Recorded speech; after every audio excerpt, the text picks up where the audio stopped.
Hey, it's Jeff over at CrossCountry Mortgage, and it is rate watch time. So it's the December rate watch. It is late on purpose because I wanted to see how inflation panned out.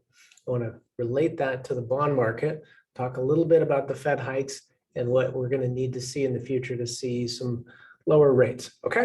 All right. So I'm going to share my screen. So here's how we are panning out for year-to-date inflation. As you can see right here, November reports were higher than December, which is what we want to see. Every single month, we want to see this coming down, and it's happening, okay? Now let's take a look at the bonds.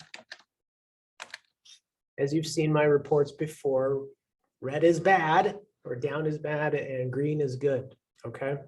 If you recall, last month, we had a nice bump in bonds, which lowered rates a bit on the day that the inflation was announced that it went down. And it's now trending a little bit more. So this was the other day when inflation went, the trend is continuing. And so we're seeing a little bit higher bond market, a little bit lower rate. So the trend is on its way. It's good news, guys. So that's awesome stuff. Now, the Fed is still continuing to hike because we still need to be in line with that dual Fed mandate, which you may or may not know about. Basically, the Fed needs to keep inflation at 2% and unemployment at 5%.